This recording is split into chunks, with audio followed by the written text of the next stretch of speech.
Hello good evening everyone and welcome back to my channel. Hello दोस्तों, I hope आप लोग बहुत अच्छे होंगे। और आज हम लोग मिल रहे हैं एक नए टॉपिक के साथ। मैं आपका दोस्त आलोक, और आज हम लोग डिस्कस करेंगे techniques of sterilization of rubber articles like LMA, fibre optic bronchoscope, endotracheal tube, laryngoscope और anaesthesia machine and breathing circuits.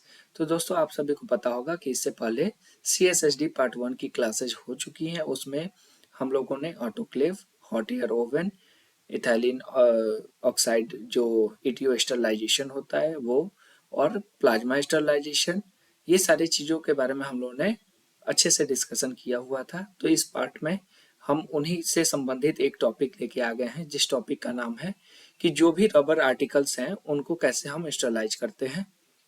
तो ये टॉपिक भी बहुत इंपॉर्टेंट होने वाला है regards AIIMS point of view और अदर एग्जामिनेशन, जिसमें भी स्टरलाइजेशन से संबंधित क्वेश्चंस जो हैं वो आते हैं।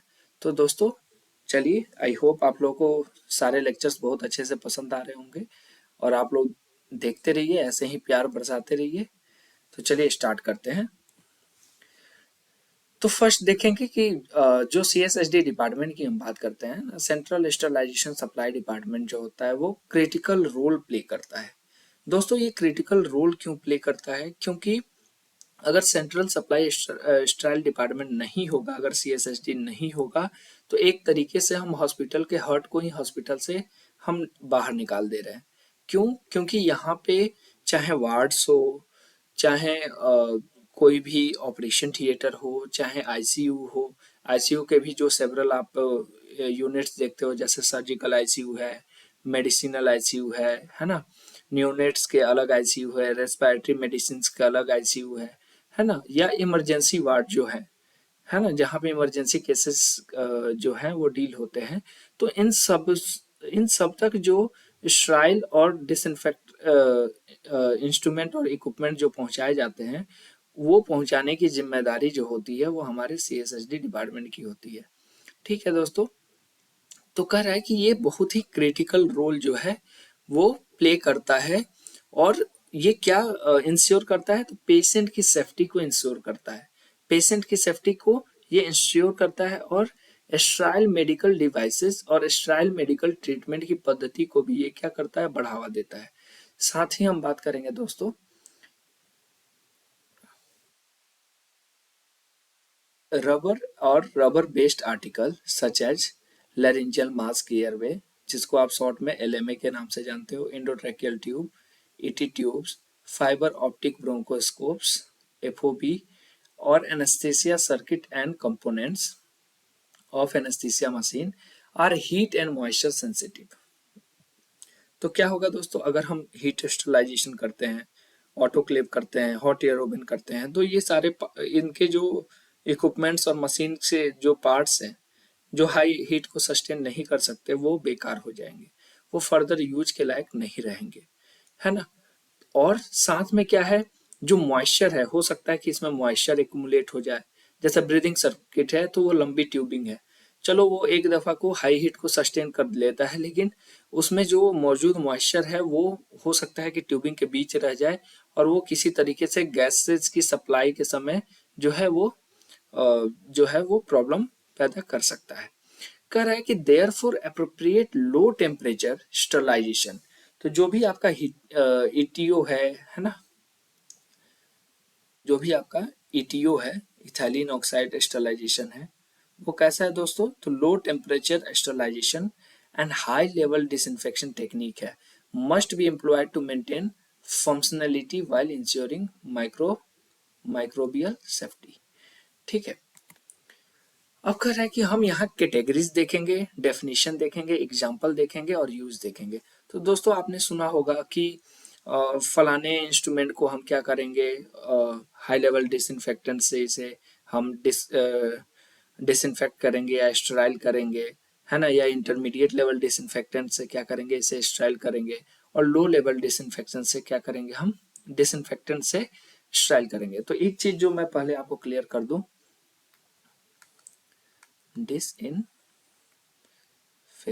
डिसइंफेक्शन क्या है? ये प्रोसेस है। और डिसइनफेक्टेंट। ये क्या है? तो वो केमिकल है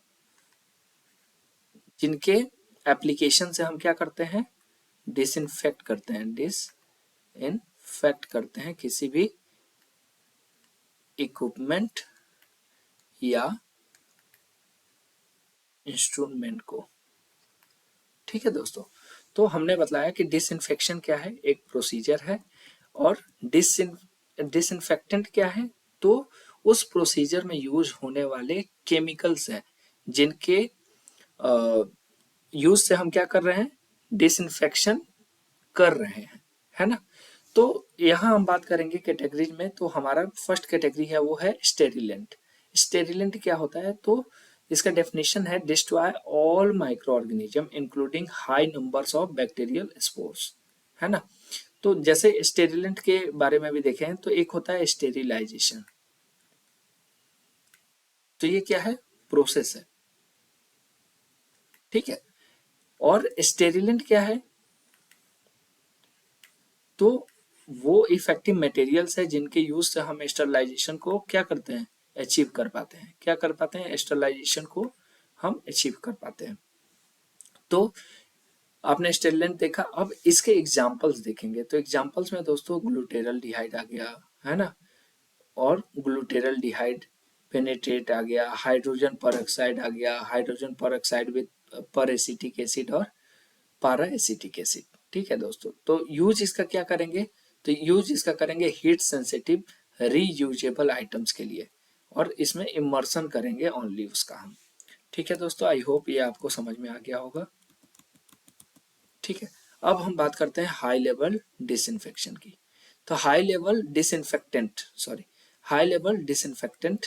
की हम बात कर रहे हैं, तो destroy all micro organism but not necessarily high number of bacterial spores. तो ये बैक्टीरियल स्पोर्स को डिस्ट्रॉय कर भी सकता है और नहीं भी कर सकता है। इसमें आपका आगे ग्लूटेरल डिहाइड, ग्लूटेरल ग्लूटेरल डिहाइड फेनिट्रेट और हाइड्रोजन पर ऑक्साइड विद पर एसिटिक एसिड और पर एसिटिक एसिड और ऑर्थोपेथल्डिहाइड, ये क्या करेंगे, तो हीट सेंसिटिव रीयूजेबल आइटम्स के इमर्सन के लिए ओनली हम यूज करेंगे। जो भी हीट सेंसिटिव आइटम्स हैं उनके इमर्सन के लिए हम यूज करेंगे। इंटरमीडिएट लेवल डिसइंफेक्शन में क्या आ जाएंगे, तो ये वेजिटेटिव बैक्टीरिया को क्या करेंगे, किल करेंगे, कुछ फंगिज को किल कर लेंगे और कुछ वायरसेस को ये किल कर लेंगे। और ये क्या करते हैं, इनएक्टिवेट कर देते हैं किसको, माइकोबैक्टीरियम ट्यूबरकुलोसिस को, किसको, माइकोबैक्टीरियम ट्यूबरकुलोसिस को, और वार बोबिस या ट्यूबरिसाइडल इसका क्या होता है, इफेक्ट होता है। नेक्स्ट है एनवायरमेंट प्रोटेक्शन एजेंसी, ईपीए जो है वो registered hospital disinfectant with level claim of tuberculocidal activity. Example देखें तो हम क्लोरीन बेस्ड जो प्रोडक्ट्स होते हैं, या फिनोलिक या आइडोफोर्स जो होते हैं, या क्वाटनरी अमोनियम कंपाउंड्स जो होते हैं, और अल्कोहल और ब्रोमाइड्स जो क्वाटनरी अमोनियम कंपाउंड्स के साथ आते हैं। तो जनरली दोस्तों जो लोग भी क्लिनिकल प्रैक्टिस करते हो, तो आप उधर जो भी सॉल्यूशंस यूज होते होंगे डिसइंफेक्शन के लिए, तो आप देख सकते हो उनपे इनमें से किसी एक या एक से अधिक केमिकल्स का जो है वो जिक्र होगा।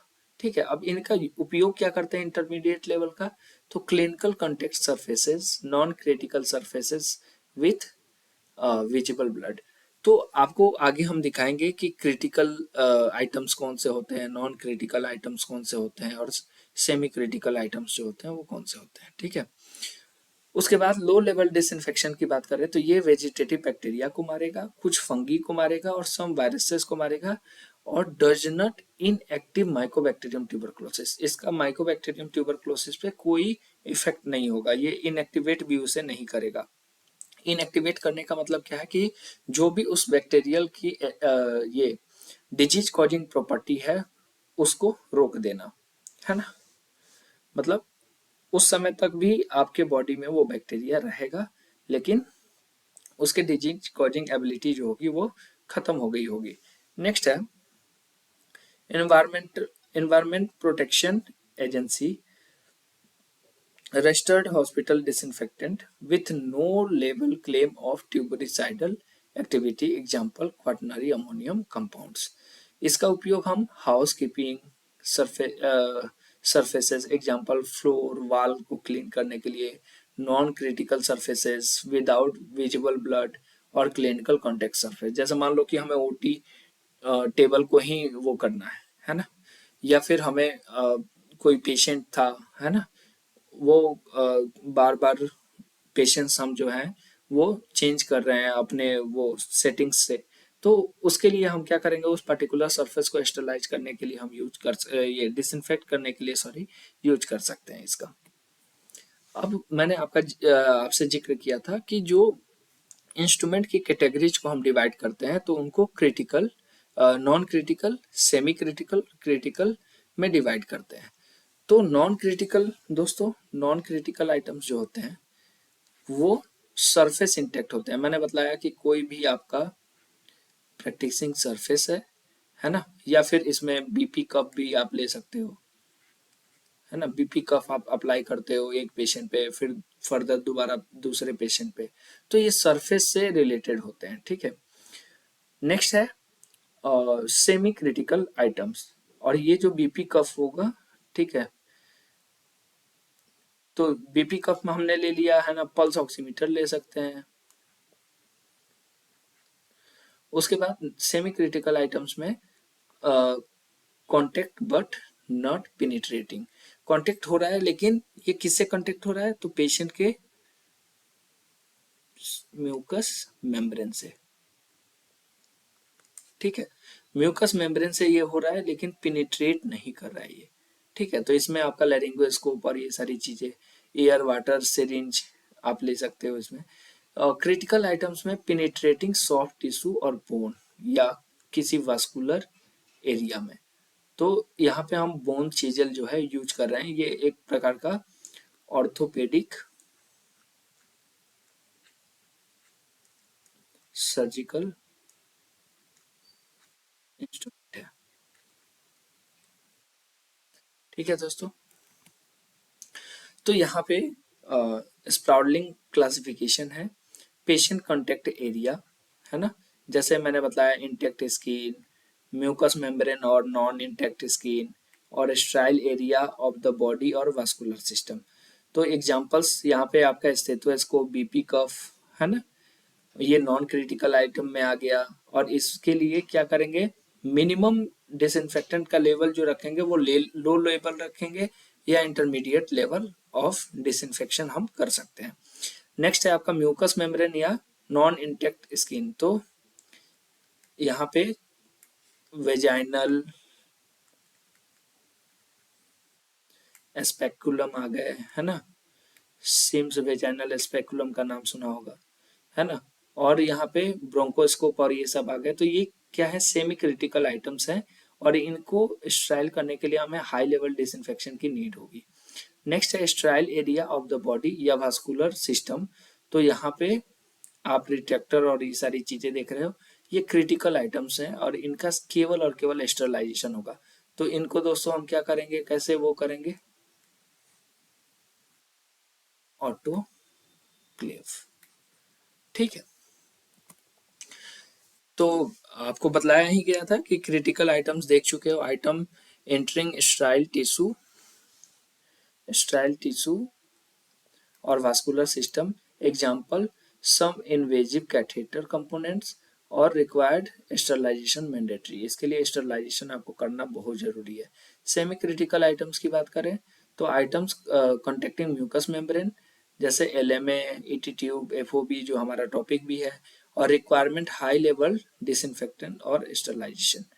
और नॉन क्रिटिकल आइटम्स के लिए तो आइटम्स कॉन्टेक्टिंग इंटेक्ट स्किन, जो स्किन सरफेस से कॉन्टेक्ट ले रहा है, और जैसे एनेस्थीसिया मशीन का जो आउटर सरफेस है, या फिर आपका जो बीपी कफ हमने देखा था, क्या बीपी कफ, स्टेथोस्कोप, है ना, तो इन लो लेवल डिसइंफेक्शन की हमें नीड होगी। चैलेंजेज इन स्टरलाइजिंग रबर आर्टिकल्स। अब हमें क्या क्या चैलेंजेज आ सकता है, तो पहले तो हीट सेंसिटिव मटेरियल्स हैं, ये हाई हीट को हाई टेम्परेचर को टॉलरेट ही नहीं कर सकते हैं।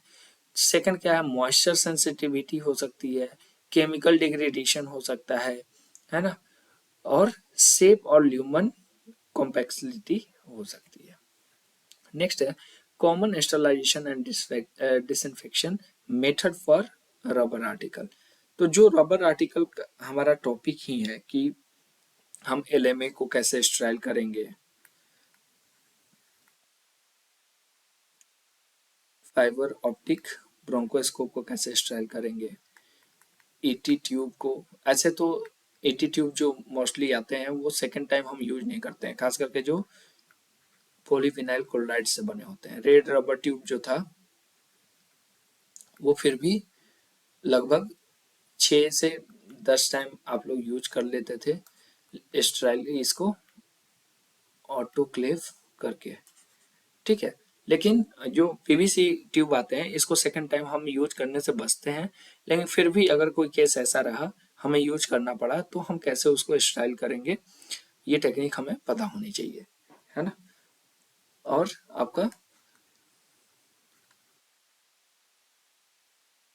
इसको नेक्स्ट है आपका एनेस्थीसिया मशीन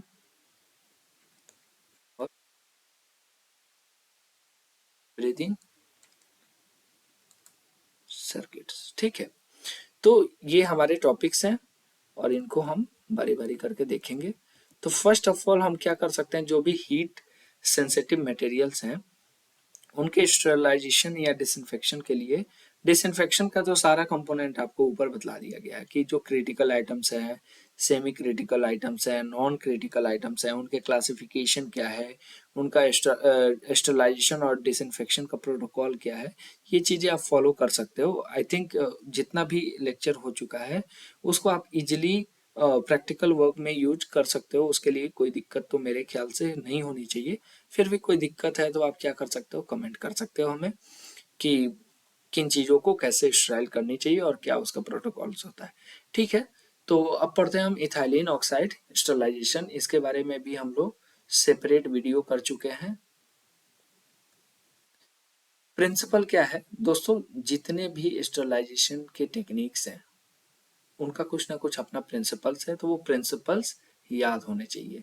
जैसे ऑटोक्लेव का प्रिंसिपल आप हमें कमेंट करोगे, ऑटोक्लेव जो है वो किस प्रिंसिपल पे वर्क करता है ये आप हमें कमेंट में बतलाओगे, ये आपका होमवर्क है, ठीक है। तो इथाइलिन ऑक्साइड का जो प्रिंसिपल है वो क्या है, तो alkalization of protein and nucleic acid of the microorganism leading to cell death, है ना।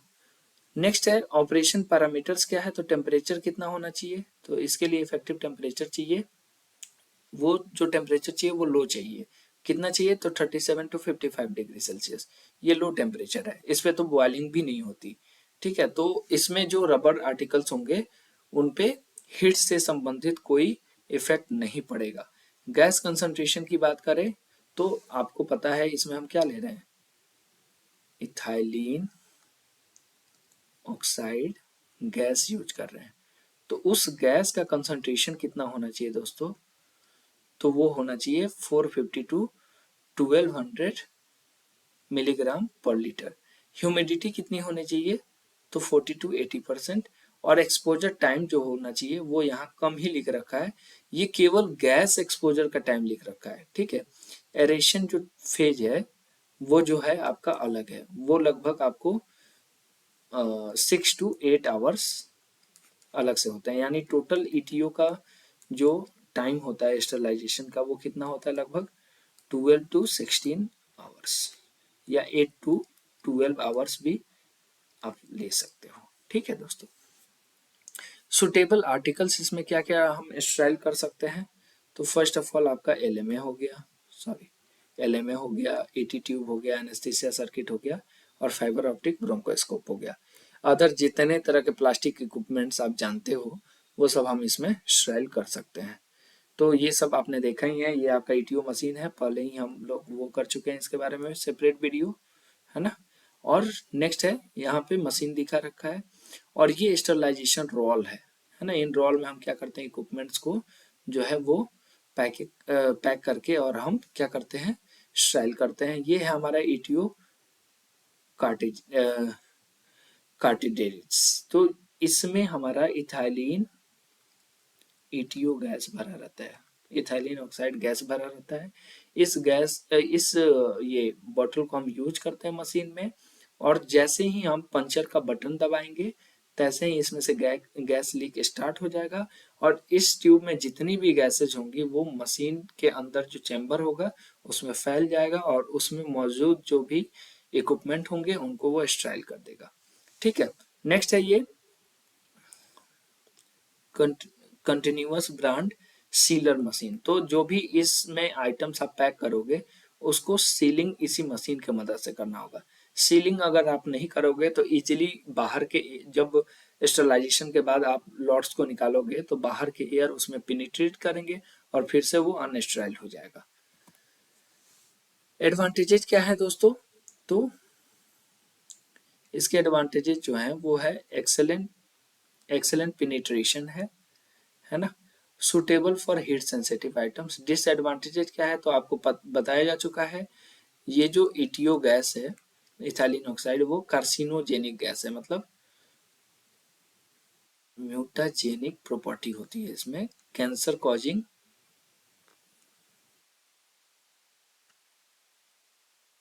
एबिलिटी होती है इसमें। ठीक है, तो एक तरह से वो टॉक्सिक ही है। और रिक्वायर्ड एरेशन टाइम, तो मैंने आपको बतलाया कि जो गैस फेज होता है, मतलब जो भी आपने ईटीओ गैस यूज किया वो 2 to 5 आवर्स के लिए होता है। बाकी आपका एरेशन फेज जो होता है वो 6 to 8 आवर्स का होता है। ठीक है, एरेशन फेज में हम बेसिकली करते क्या है, तो जो भी ईटीओ गैस का पर्टिकुलर इक्विपमेंट में पेनिट्रेशन हुआ है उस गैस को इफेक्टिव तरीके से वो एरेशन फेज में क्या होता है, उस इक्विपमेंट से हटा देता है, क्योंकि जो उसका मेन पर्पस था स्टरलाइजेशन करने का वो हो चुका है। अब वो गैस वहां पे रहेगा तो वो उस इक्विपमेंट के साथ पेशेंट तक ट्रांसफर होगा। तो आप जान ही रहे हो ये किस तरह की प्रॉपर्टी है इसकी, तो कार्सिनोजेनिक है। और जो भी नॉर्मल आपके पास पेशेंट आएंगे उनमें ये कैंसर कॉजिंग एबिलिटी को भी डेवलप करेगा। ठीक है, और इसके डिसएडवांटेजेस पढ़ रहे हैं तो लॉन्ग साइकिल टाइम है ना, ज़्यादा समय लगता है। मान लो कि आपको लगभग 12 to 15 आवर्स का साइकिल है टोटल, है ना, इतनी देर तो आपकी ड्यूटी भी नहीं होती है। उसके बाद केमिकल जो इंडिकेटर हम स्ट्रिप यूज करते हैं इसमें, ताकि हम इफेक्टिवनेस ऑफ स्टेरिलाइजेशन को चेक कर सकें। ठीक है, और नेक्स्ट बायोलॉजिकल में बैसिलस एंथ्रोपियस हम एजेंट यूज करते हैं। नेक्स्ट है आपका हाइड्रोजन परऑक्साइड प्लाज्मा। तो इसका प्रिंसिपल क्या है दोस्तों, मैंने बताया था कि प्रिंसिपल आप जरूर याद रखिएगा। जो जनरेशन ऑफ फ्री रेडिकल्स, ये क्या करता है, फ्री रेडिकल जनरेट करता है। और ये फ्री रेडिकल्स क्या करते हैं, माइक्रो जो माइक्रोबियल सेल्स होते हैं उनके कंपोनेंट्स को क्या करता है, डिग्रेड कर देता है, यानी सेल डेथ करा देगा। ऑपरेटिंग पैरामीटर्स, तो टेम्परेचर इसके लिए भी 45 to 50 डिग्री सेल्सियस चाहिए। साइकिल टाइम 45 to 75 मिनट चाहिए। सुटेबल आर्टिकल क्या है, तो एलएमए है, लेकिन डिपेंड करता है कि हर एक मैन्युफैक्चरर जो है वो H2O2 से स्टरलाइजेशन का प्रोटोकॉल दिया हुआ है कि नहीं। ठीक है, उसके बाद नेक्स्ट है सम एनेस्थीसिया सर्किट्स जो होते हैं उनको भी हम क्या करते हैं, हाइड्रोजन परऑक्साइड या प्लाज्मा स्टरलाइजेशन के थ्रू स्टाइल करते हैं। एडवांटेज क्या है, तो रैपिड साइकिल है और नो टॉक्सिक रेसिड्यू, मतलब आफ्टर स्टरलाइजेशन ना ही ये कैंसर कॉजिंग वो है, ना ही ये इरिटेंट है, तो इसके लिए अच्छा रहता है। लिमिटेशन क्या है, तो limited human penetration or not suitable for the cellulose based material। Plant cellulose जो होता है, प्लांट सेलुलोज बेस्ड मटेरियल्स जो होते हैं, ठीक है, उनमें ये इफेक्टिव तरीके से वर्क नहीं करता है। इंडिकेटर्स तो प्लाज्मा सेंसिटिव स्ट्रिप्स लगाए जाते हैं। केमिकल्स इंडिकेटर्स की बात करें, बायोलॉजिकल में जियोबैसिलस स्टीरियोथर्मोफिलस हम यूज कर सकते हैं। तो ये है आपका H2O2 केमिकल इंडिकेटर। जो प्लाज्मा इंडिकेटर स्ट्रिप्स हैं, ये स्ट्रिप्स हम यूज करते हैं, ठीक है। नेक्स्ट है common sterilization and disinfection method for rubber articles. तो ये है थर्ड नंबर आपका ग्लूटेरल्डिहाइड 2%, जो हाई लेवल डिसइंफेक्शन का भी एग्जांपल है ना। प्रिंसिपल क्या है, तो protein cross linkage causes microbial death, और एक्सपोजर टाइम 20 मिनट्स होता है। किसके लिए, तो हाई लेवल डिसइंफेक्शन करना हो, अगर याद रखिएगा दोस्तों, डिसइंफेक्शन करना हो, हाई लेवल डिसइंफेक्शन करना हो, तो उसके लिए टाइम कितना रिक्वायर्ड है, 20 मिनट्स। लेकिन अगर इससे केमिकल स्टरलाइजेशन करना हो, तो उसके लिए आपको 10 आवर्स जो है वो समय चाहिए। 10 घंटे आप इसमें डीप करके रखोगे। 2% ग्लूटेरल्डिहाइड साइडेक्स के नाम से आता है बेसिकली। तो आप जो है इफेक्टिव तरीके से उसमें जो स्पोर्स मौजूद होंगे, उनके स्पोर्स को भी आप क्या कर सकते हो, किल कर सकते हो। Suitable article LMA FOB ET tube limited use के लिए। और डिसएडवांटेजेस क्या है, तो टॉक्सिक वेपर मौजूद होते हैं और फिक्सेज ऑर्गेनिक मैटर। तो ये दरअसल एल्डिहाइड एल्डिहाइड ग्रुप से ही बिलोंग करता है ना, जिसमें आप फॉर्मल्डिहाइड का नाम सुने थे, है ना। पहले CSHD लेक्चर फर्स्ट में हम लोगों ने फॉर्मल्डिहाइड के बारे में पढ़ा था, है ना।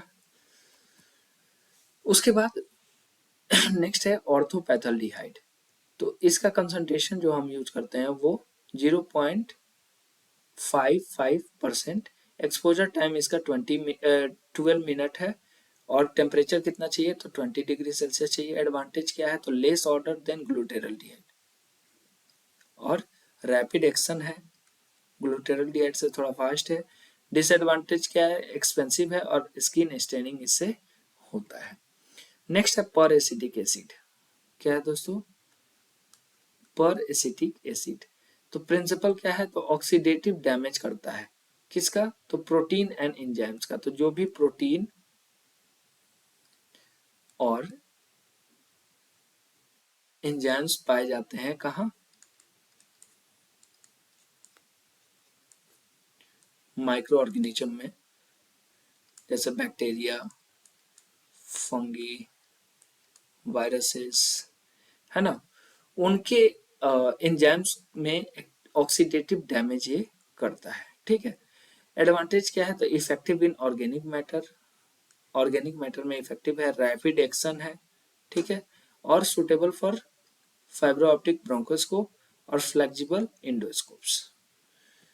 ठीक है दोस्तों, ये पर एसिटिक एसिड का गैलन देख सकते हो, है ना। और इसमें पर एसिटिक एसिड केमिकल रहता है और उसे हम स्टोर करके रखते हैं, ठीक है। ये 5 लीटर का आपको दिखा रहा है, पर acetic acid 5 litre. Sorry. Next है sterilization of specific rubber articles. तो आपने देख लिया LMA जो होता है आपका प्रीफर्ड ETO या हाइड्रोजन परऑक्साइड, है ना। मैन्युफैक्चरर का क्या गाइडलाइन है, ये हमें देखना है। अवॉइड रिपीटेड ऑटोक्लेविंग, ठीक है, ऑटोक्लेविंग से हमें बचाना है। इंडोट्रैकियल ट्यूब, तो सिंगल यूज को प्रीफर करना है, मैंने आपको बताया भी, खास करके अगर वो PVC ट्यूब है, जो कि आज मोस्टली यही यूज होता है। रीयूजेबल में ETO या केमिकल हाई लेवल डिसइंफेक्शन आप कर सकते हो। फाइबर ऑप्टिक ब्रोंकोस्कोप की बात करें, तो इसमें हाई लेवल डिसइंफेक्शन मैंडेटरी होता है। प्रीफर्ड ऑर्थोपेटल्डिहाइड, पर एसिटिक एसिड और ETO। एनेस्थीसिया सर्किट में तो ETO या प्लाज्मा जो स्टरलाइजेशन होता है यूज कर सकते हो। एक्सटर्नल सरफेस के लिए यूज होता है और लो लेवल डिसइंफेक्शन जो होता है ये रिक्वायर्ड होता है। तो ये ऑर्थोपेटल्डिहाइड है आपका, है ना। कितना है ये? तो 0.55% वेट बाई वॉल्यूम। ठीक है, फिजिकल केमिस्ट्री पढ़े होगे तो आपको ये पता होगा वेट बाई वॉल्यूम क्या होता है, वॉल्यूम बाई वॉल्यूम क्या होता है, सॉरी वॉल्यूम बाई वॉल्यूम क्या होता है। तो ये यहाँ देख सकते हैं फाइब्रो ऑप्टिक जो ब्रोंकोस्कोप है आपका, है ना, यूज होते हुए दिखाया गया है। नेक्स्ट है, सबसे महत्वपूर्ण बात क्या है दोस्तों, तो quality assurance and safety precautions in CSSD। तो कह रहा है कि cleaning before sterilization is mandatory. हर एक चीज को आपको क्लीन करना है, साथ ही आपको क्या करना है, तो केमिकल और बायोलॉजिकल इंडिकेटर्स को यूज करना है। यूज क्यों करना है? ताकि आप देख सको कि जो भी हमने स्टरलाइजेशन किया है वो इफेक्टिव स्टरलाइजेशन हुआ है कि नहीं, और ये बिना केमिकल और बायोलॉजिकल इंडिकेटर के आप पता नहीं लगा सकते। डॉक्यूमेंटेशन करना है और ट्रेसेबिलिटी करनी है। पीपीई किट जो है वो हमें पीपीई किट जो है और केमिकल हैंडलिंग प्रोटोकॉल्स जो है वो हमें अच्छे तरीके से आने चाहिए। पीपीई किट हमें पहना हुआ होना चाहिए, यूज करना चाहिए बिफोर एंड ड्यूरिंग स्टरलाइजेशन। उसके बाद एडिक्वेट वेंटिलेशन वो एरिया में होना चाहिए जिधर आप स्टरलाइजेशन कर रहे हो। Follow manufacturer instruction strictly. कोई भी इक्विपमेंट, इंस्ट्रूमेंट, जो कुछ भी आप यूज कर रहे हो, चाहे ऑटोक्लेविंग कर रहे हो, चाहे आप ऑर्थोपेटल्डिहाइड यूज कर रहे हो, चाहे आप ग्लूटेरल्डिहाइड यूज कर रहे हो, चाहे आप फॉर्मल्डिहाइड यूज कर रहे हो, चाहे आप हॉट एयर ओवन यूज कर रहे हो, चाहे आप ईटीओ यूज कर रहे हो, चाहे आप प्लाज्मा स्टरलाइजेशन यूज कर रहे हो, चाहे आप पर एसिटिक एसिड यूज कर रहे हो, तो उसके लिए जो भी संबंधित ये है मैन्युफैक्चरर इंस्ट्रक्शन है उसको आपको फॉलो करना है। थैंक यू फॉर टुडे दोस्तों, आई होप आपको ये वीडियो बहुत पसंद आया होगा। धन्यवाद।